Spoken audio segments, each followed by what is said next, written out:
we're pulling together this demonstration. We've been demonstrating out here for a year and a half, and we'll be in front of the Jet Center. The Jet Center services the airplanes for ICE, and they just built all these new buildings, I'm going to say, with all the profits they're making off of deporting families.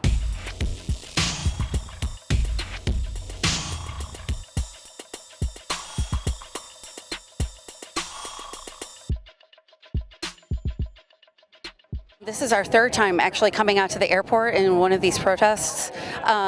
We are protesting the weekly flights that are deporting people from the Gary, Chicago airport to the border region.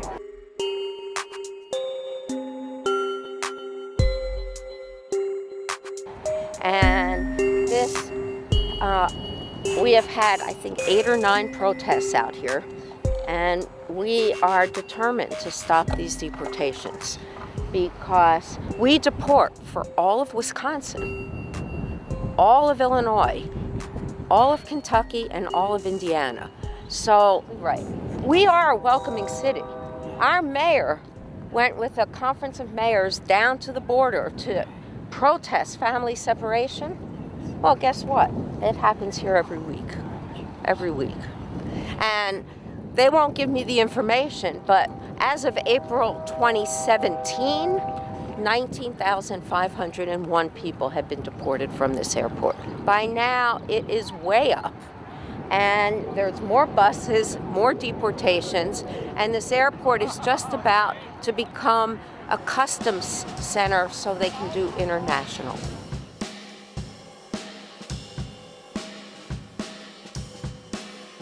It's been so much that has been, against immigrants. I'm an immigrant myself, and I'm just trying to be portrayed as a criminal, as a rapist, as a drug dealer. We're not any of that, right? We are people who came to this country to fight hard, to make a better living for ourselves and for our families. So being deported as a criminal, to me, is just an insult to people who come here to work. I was just recently in Los Angeles, and I heard so many sad stories about families torn apart, about children being in front of a judge, 5 years old by themselves, defending their case, so why they came to this country. That's just breaks my heart and enrages me so much. We need to do something. We need to fight. We need to stop this deportation, this criminalization of immigrants in this country. If you see the numbers, if you see the real numbers out there, immigrants, documented and undocumented, are bringing millions in taxes to this country. If they really wanted to deport 12 million people, this economy will crash. And we are bringing a lot to this economy. And we are really making this country a better country. Thank you. Give me your tired, your poor, your huddled masses yearning to breathe free. Detention Watch Network is a coalition of individuals and organizations at a national level who have been fighting for 20 years to end immigrant detention. Today I wanted to mainly talk about the movement or the call to abolish ICE. And that's because we have seen... So the first thing I want to say about it is that when we talk about abolishing ICE, we're not talking about reforming the institution. We're not talking about making it more humane. We are recognizing the fact that it was based on racist violence. It's since its inception against Muslim and Arab folks, and then turned against the Latinx, brown, and black community. So when we call for the abolishment of ICE, we call for the end of the institution altogether. We're not calling for a reform. We're not calling for the work to be done by another better bureaucratic institution. The second thing I want to say about the call to abolish ICE is that this is not new. People who have been at the front lines of fighting against detentions and deportations have been making this call for years. And it is very, very crucial that we take their leadership and recognize it, because they've been the ones that have been suffering at the hands of Clinton, Bush, Obama, and now Trump. And it's important to recognize that both Democrats and Republicans have been profiting off of the suffering of brown and black folks being put in cages for a very, very long time. And we're paying for it! Exactly, and we're paying for it. So when we talk about abolishing ICE, it's important to recognize that this fight is going to be both national and local. Here in the Midwest, we had 5 different requests for information filed by ICE to try to build or expand detention centers. So we have a lot of work to do here, and it's crucial that we talk to each other, that we work with each other, that we show up for one another, and again, most of all, that we take the leadership from those who are at the front lines of it, the communities that have been fighting for their own liberation and showing us how that is done for a long, long time. We brought a school bus full of activists from Chicago to stand with our friends and comrades with Northwest Indiana Resistance. It is especially heinous right now that the Trump administration is separating families and tearing children from their parents, traumatizing them for life, keeping them separated for weeks, months.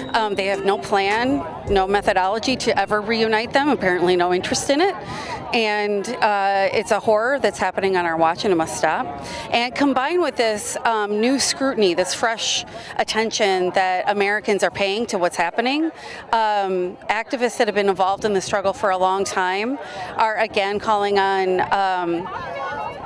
the abolishment of ICE entirely. ICE is an immigration and customs enforcement agency that operates with impunity in, across the United States, snatching people from our communities, from their homes, from their families. They're our friends and neighbors and coworkers, and it feeds the deportation machine that the flights in Gary are a part of. We think that 20,000 people or more, maybe 25,000, have been deported from the Gary airport over the last 5 years. And that can't happen without an agency like ICE raiding homes, workplaces. They just, they'll swoop in and just grab people off the street.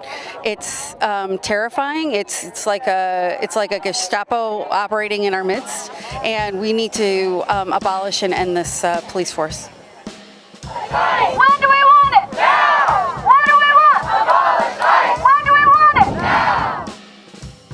Now! And my own mother, she keeps missing the death of her own family members, that we are not able to see them for the final time because of our cruel borders that we have and the fact that we are undocumented. So the separations of family have to come to an end. This 4th of July, the only words that came into my head as people were celebrating was, what is the 4th of July to a Negro? That was what Frederick Douglass said. So that is to say, what is the 4th of July to an undocumented family when we still have this cruel process where families are getting separated, where families are living in fear, and oppression keeps happening. Going through the educational process, even for a student, it's very difficult here for an undocumented student. Families living in fear makes it difficult for them to have a normal lifestyle like any other American.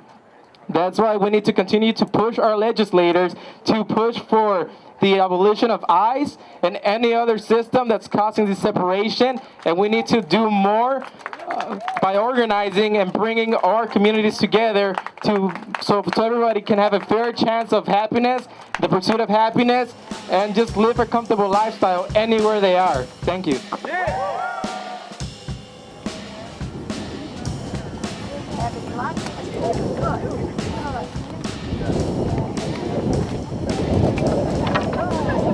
My name is Scott Holdison. I'm the Vice President of UAW Local 551 on the south side of Chicago. I'm also the chapter leader for Progressive Democrats of America Calumet Region Chapter. And I'm on the steering committee for the Worker Solidarity Action Network. We were here today to fight deportations. We had a small victory in that they didn't do any deportations today. We're here trying to help build a coalition to fight against the corporate greed that's driving these deportations. But it's not just the Trump administration. Trump has put an ugly face on the deportations by separating families at the border, but we've been separating families for years, for decades, and it has to stop. Yes! Recently, the Supreme Court came down with a decision that upheld Trump's Muslim ban, banning refugees from Muslim countries and some South American countries. And it's going to get worse, my friends. It's going to get worse before it gets better. So we need to hold the line. We are the last line of defense. Recently, the Supreme Court ruled against unions in the Janus decision. Why did they do that?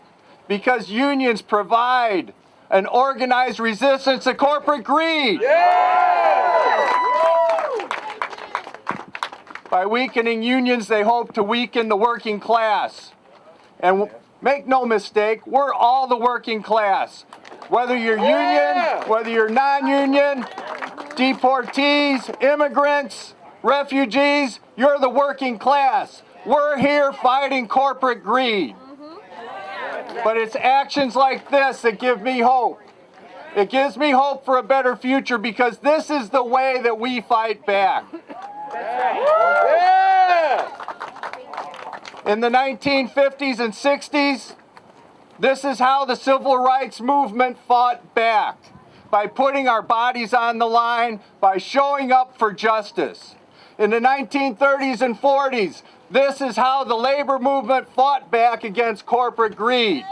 And we need a renewed civil rights movement, a renewed labor movement, working together to make this country great again, or great for once.